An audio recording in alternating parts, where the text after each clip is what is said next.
How you doing, YouTube? Matt, Massive Beer Reviews, back with yet another review. Bit of a sour, wild, funky time in the form of Side Project Brewing's It's Their Punchdown.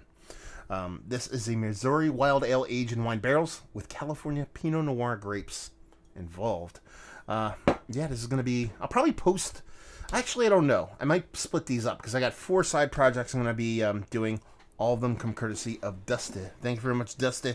He was kind of curious about some of this, if I've had side project and if I was going to review a bunch, and yeah, he was generous enough to send some off, so thank you very much, dude. It's been a fun ride so far. This is my third one of 4 I'm actually diving into, and I'm excited about this one because I can get down with the red grape thing, and it really works for me. I actually really enjoy it when it comes to stouts, but working it in a wild beer is kind of fun. So you have the combination of the wine barrels along with what looks like, because it says wine barrels with California Pinot Noir grapes. So I don't know if they added fresh grapes to it or there's a grape must left in there. It is what it is, but we're going to give it a whirl and see what she's got. So let's crack this sucker open, see what she's doing here. Wow. Man, these bottles are brutal to open. In one video you would see I don't have a bottle opener. It takes me forever to open it. So one was tart and very sour, and one was really kind of explosive. So we'll see where this one goes. I've heard some of these kind of side projects can get quite acidic. So we'll see where this one lands. But they do really pretty labels that kind of has that soft, nice kind of linen kind of paper and really great art design. You get those nice Pinot Noir grapes on there. A green bottle. Just super awesome kind of styling on there. But yeah, you can see. I mean, she kind of looks like a carbonated kind of Pinot kind of wine. I mean, she's got that rich kind of raspberry red grape kind of thing going on. A decent amount of haze in there. A soft kind of champagne-like carbonation. And that rich, soft kind of jammy kind of head to her color-wise. So it looks very much like a rich jam kind of color. It doesn't have an artificial kind of neon vibrance to it. It looks very organic. Pretty damn pretty.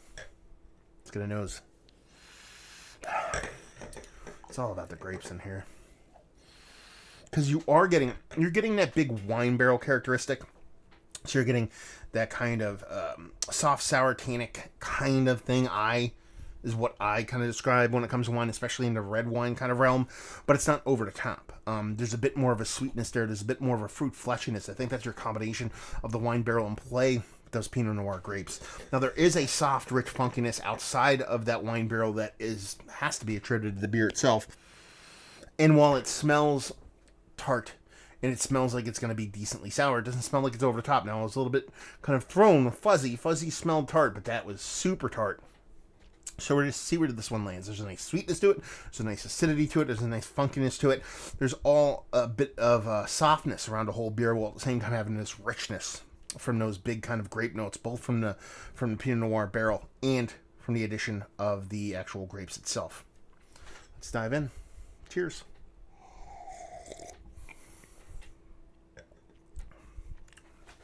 See, that does come off more tart than you'd expect based off nose, but it doesn't get nearly as close to fuzzy level.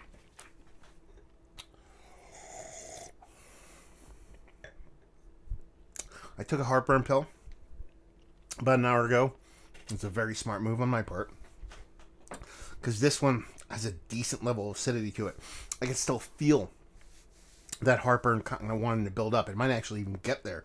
That's how acidic this one comes off to me. It's not overly tart. It's tart. Like I said, it doesn't get to that fuzzy level of tartness, that cheek puckering tartness, but it's there. But it's more of a rich kind of acidity kind of in there. And it's masked pretty well from both that tartness and that fleshy grape sweetness, kind of masked that acidity quite well. And it's a little bit kind of Trojan horsey in that sense, in that you don't think it's all that acidic. But my body's telling me different. The grapes come through. They come through fleshy. They come through nice. Sure, you're getting, again, the way the nose comes off, you're getting that rich wine barrel characteristic. But at the same time, you're getting more of a fleshy kind of grape. It's not even a mustiness, because even grape mustiness, it has to be fresh grapes. Because grape mustiness comes off a little bit old, a little bit kind of oxidized, a little bit more richer. Whereas this comes off a bit more fleshy, a bit more vibrant, a bit more fresh. So it has that kind of nice, real kind of grape vibe to it. And I haven't even mentioned this yet. But this barrel is gigantic. There's a big dry component, and there's a really nice, rich. That's the word I'm leaning on here heavily. Rich. A rich vanilla to it. It's not overly sweet vanilla. It's more of a mature vanilla where it has this kind of, for lack of better term, or to use the same word over and over again, richness to it. It's a very mature kind of beer. It's not, I don't want to say it's not for the faint of heart. It's more of a kind of, this is, something that is a little bit bolder, a little bit bigger. But in the sense that it's hefty, but without the sweetness, the kind of, that you typically attribute with bigger beers. I mean, the ABV, I didn't even read it on there. I assumed it was low, but these small bottles are actually bigger in ABV. It's 9%. I actually place beers usually based on ABV when I do them review-wise. I got a couple over here. One is 5%, so I kind of fuck shit up. But I think it's going to work. Because this beer, while it is 9%, you do get a soft warming. It doesn't come off as that big. It's fucking fantastic. This might be my favorite one of the group so far. Like I said, I did the Beer du Pays, I did Fuzzy, and then now I am here at this Punchdown. And this is probably my favorite of the bunch so far because it gives me what I want. It gives me tartness, but not too much. There is a huge acidity to it, but it's mass from that tartness and from the sweetness, which isn't over the top, but big enough to kind of push that down. And then the way these grapes come off in here in combination with the barrel, it just adds this kind of rich, mature depth to it that just melds with that barrel so well. The way the kind of soft drying oak comes into play, and it plays well with the yeast too. I'm sure this comes from a little bit from the yeast, and you get that nice, rich kind of non-overly sweet kind of vanilla. It's just a super tasty beer. This is definitely the best one I've had of the bunch, so I'm kind of excited to dive into the last one. Big 750, lower ABV. We'll see where you stand, but this is absolutely delectable stuff. So let's talk about it. Is it one of the better sour, wild? Let's go wild. Let's go wild. Wild beers, because that's what they write on there. But I've had as of late, yes. This is up there and very close to the top. It's just absolutely delicious.